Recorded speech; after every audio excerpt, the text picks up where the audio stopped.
Okay, so this is a go-home TV show for another TV show of the same length. Yeah, technically that's what it is because Saturday Night's Main Event is a TV show, but it really feels like a premium live event, and this Raw really felt like a go-home show.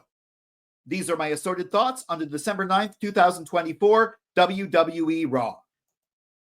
Welcome to Silo Voice Wrestling on YouTube and the Silo Voice Wrestling podcast, wherever you get your podcasts. I'm Jason C. McLean. Make sure you like, share, subscribe, and of course, ring that bell for notifications to get all my wrestling hot takes, cold takes, simmering takes, wrestling opinion pieces, WWE Premium Live Event reviews, and prediction videos. Yes, I'm doing one for Saturday Night's Main Event. And of course, assorted thoughts on SmackDown and Raw. I'm recording this the 10th of December, a day after Raw, around 6:30 p.m.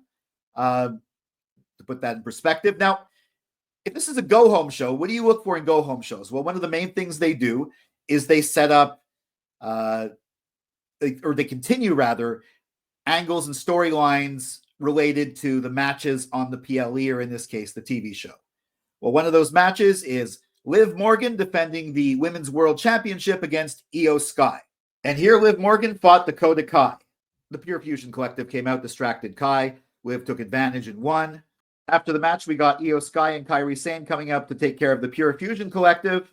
And they forgot about Liv Morgan, who came back, took out Io for the moment. Don't worry, she'll be back later. Now, obviously, this was to propel the Pure Fusion Collective Damage Control storyline. And I don't think that they, as I saw some suggest that they were like, why are they burying Dakota Kai when she's in the lead up, when she's in the tournament, possibly going to be the first Women's Intercontinental Champion? Well, I don't think losing to the world champion is in any way a burial. What it seemed to me almost is like the classic where, you beat my quote unquote, like it's more like a heel faction where, you beat the main heel stooge the night before, but then you lose to the main heel on the event. Now, if this means that Liv beat Dakota, but is going to lose to Io, I'm all for that. I'm more in my prediction video on that. So maybe that's where they're going. I don't know. I mean, it might have made more sense to use Kairi Sane in this position. And of course, but Dakota lost to the world champion with interference from completely different people. So it's not a burial at all, but it was definitely an odd choice. I was surprised when I saw her coming out, but I also knew there's going to be interference in this match, as I knew there'd be interference in the Anything Goes match between Rhea Ripley and Raquel Rodriguez. A what match? You mean a street fight? You mean a no DQ match? Why did they just call it a Wichita street fight? Why do they have to keep coming up with different names for the same match stipulation? Anyways, rant over. Of course, Liv Morgan interfered, and so did Io Sky. And after Rhea's victory, we got this shot. The shot we ended on with Rhea Ripley and Io Sky both picking up and holding on to the Women's World Championship. Now, with 10 minutes left on the air pretty much when the match started, you kind of knew it was basically there to have some. We had some fun with the match, but it was leading up to an angle. And this was the angle.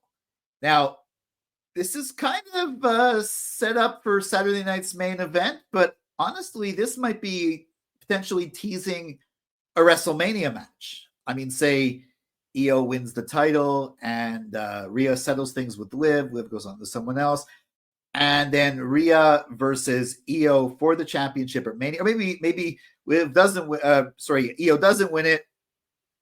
Rhea wins it, and that's the WrestleMania match. I think they were sort of testing the waters from that, and I'm definitely interested about the prospect of such a match at WrestleMania. So this was good go-home setup for the next PLE, and also, actually not PLE, for the next big thing, Saturday Night's Main Event, but also potentially a tease for WrestleMania. I'm in. Now, they also did some setup and build for a match that wasn't even announced when the show started.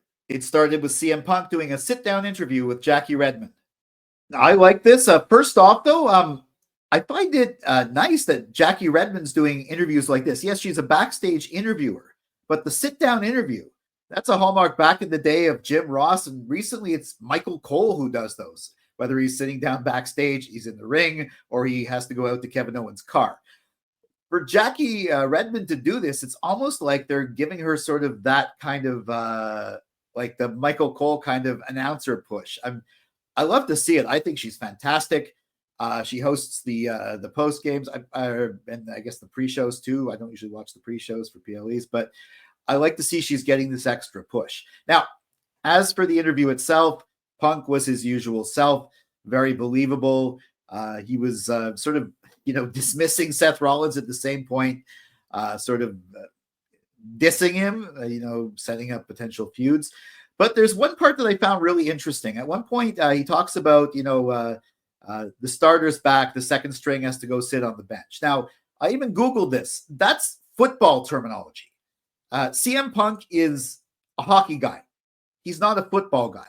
So by bringing in a football analogy, I think he's maybe not really talking to Seth. I think maybe he's subtly hinting at the guy who later we see in the show might even be coming to Raw. Who knows?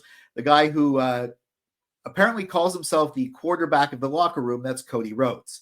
So maybe he was sort of shooting in his mind a little bit higher than Seth with that little subtle dig. But overall, it was a good interview. He made some points that definitely prolonged the Rollins feud. We got Seth rebutting what CM Punk said. Then Sami Zayn interrupted him. Seth rebutted Punk pretty well. But then when Sami came out, it was interesting. I love this bit. I mean, Sami apologized. He's probably the only WWE superstar babyface who can just outright apologize. And it's believable and it's not like a sign of weakness.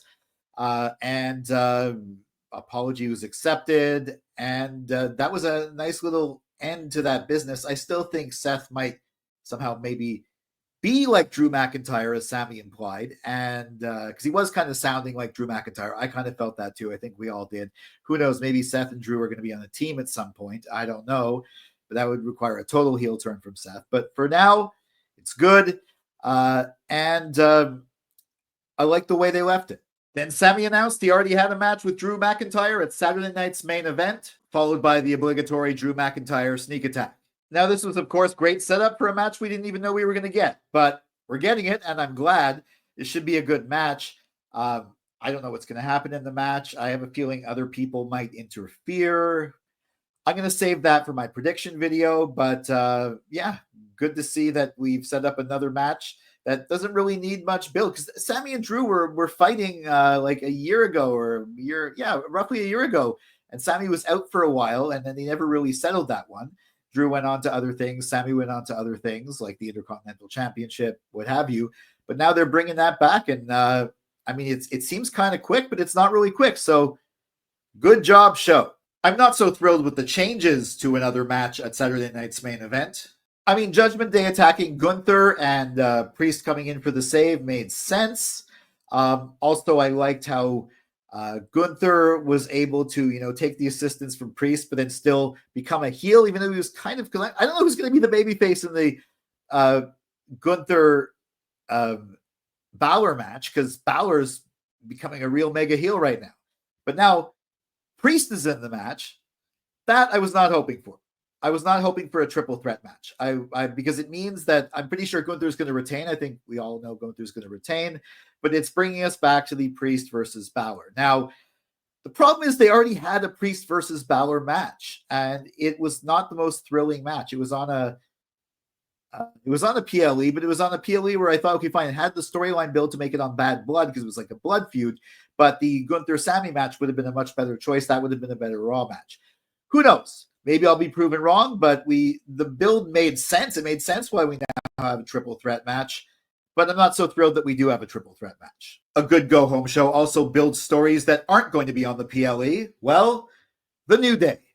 Okay, this is what needed to happen. The New Day were ignored by Otis. Apparently, I didn't even see that. Sportsnet in Canada, where I was watching it, kind of cut out the video feed for that part, but apparently the New Day confronted Otis backstage, or just ran by Otis and Otis ignored him, and then Cody Rhodes said, "I'm ashamed of you." Or no, you should be ashamed of yourselves, in perfect Cody Rhodes kind of condescending tone. Anyways, regardless, we're talking about the segment in the ring. I don't know why Woods picked up a camera. There were other cameras there, but yeah, they got booed. They got booed hard, which is exactly what needed to happen.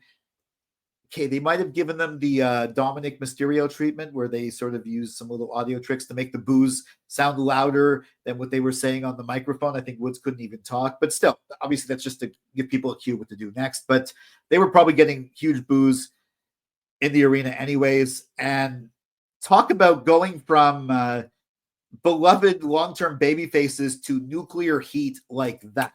I mean, I just snapped my finger on the others. Nuclear heat like that. I also really like the way that, I mean, honestly, Xavier Woods and Kofi Kingston, they're obviously pros. They obviously know what a heel turn is, but they haven't been heels for such a long time that I think they were almost a little bit taken aback as their characters were. Their characters were confused as to why it was happening. They weren't confused as to why it was happening in reality, but they were probably taken a bit aback. Like, we haven't had this for a while. Wow, this is intense.